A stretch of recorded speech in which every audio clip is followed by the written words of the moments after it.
The first ball has been booted at the site of the newly approved Macquarie Point Stadium. Supporters of the project today celebrated its passing of Parliament as a historic moment to celebrate after a week spent on tenterhooks.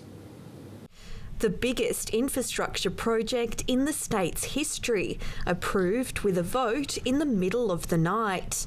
The result of the division is ayes 9, noes 5. Proponents up bright and early to show they've got their head in the game. Today is an historic day following a marathon session in the Legislative Council. It takes a village, and I think this project is the best example of that. We're just really excited to be able to start the process and to finally bring this dream to reality. The sector's set to benefit, issuing a call out for workers. Come and speak to master builders, we'll get you a job. For our industry, it's been something that's gone for 3.5 years, and this is going to be the kick that our industry needs. Work will begin with issuing of tenders and relocation of the goods shed, a sticking point for council, which took a stance against the project. For those who were against the stadium are clearly disappointed, and understandably disappointed. Let's not take that away from them, because on the evidence we can understand that disappointment. But what we need to do now as a state is come together, and we need to work together in the best interests of the state. The council to discuss signing an MOU with the state government. The council's expectations are that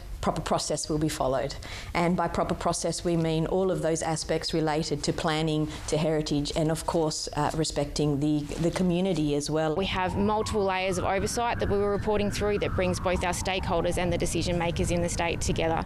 A spending cap for the $1.13 billion project, among many conditions and deadlines attached to the build. I am sure, given that Macquarie Point Development Corporation has done so much work to dot every I and cross every T, that we will realise these milestones. The team behind the stadium, one step closer to realising their goal. Elliot, Win News. And you could argue no one is happier about last night's stadium vote than the Tasmania Football Club. It means the state's AFL licence is now unconditional, but the Devils admit the hard work is only just beginning.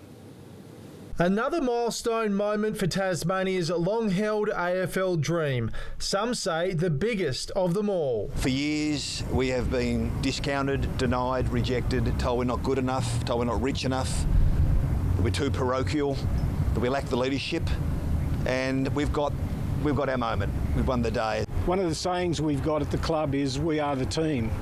And when we say that, we're not referring to our own club. We're talking about all of the people in Tassie and beyond that have helped us get to this place and are going to help us get to 2028. The 9-5 Legislative Council vote means Tasmania's AFL licence is now unconditional. There has been uncertainty.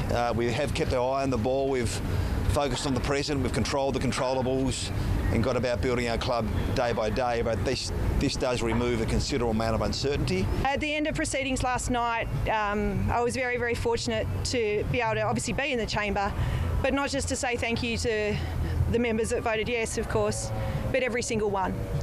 And that opportunity from our club's perspective was really, really important. The AFL has been steadfast in its view. No stadium meant no team. It's been a long and detailed process, and there's been ups and downs, but I've always been really confident that we get to the result where we are today. We had to be prepared for all scenarios.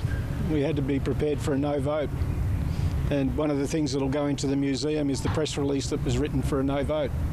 But I'm glad that's where it's going. The current contract stipulates that 50% of Macquarie Point Stadium must be built by October 2027, or the state government will need to pay $4.5 million. That same figure will apply for each year the Devils can't play at the venue, but those funds will go straight to the football club, not the AFL. In the agreement with the government, there are abilities for the timelines to move, but they haven't moved substantially, and we're still on track for a 2028 start. There's probably an assumption internally that we'll be playing games in Hobart, Launceston, at Bellerive, York Park for probably 2 years. It's probably a fair assumption at this stage. AFL Tasmania says it's seen a significant increase in participation since the state's provisional licence was awarded in 2023. That's now set to go to another level. We're ready to roll. We're ready for football to explode.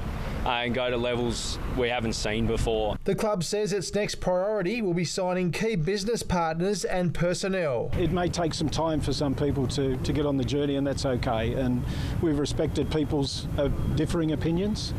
And the onus is on us to demonstrate the benefits that the Devils Footy Club is going to bring to the state more broadly. This will transform Tasmania, not from a sporting point of view, from an economic point of view, from a financial point of view, from a cultural point of view, from a psychological point of view. This will transform this state. Brent Costello, Win News.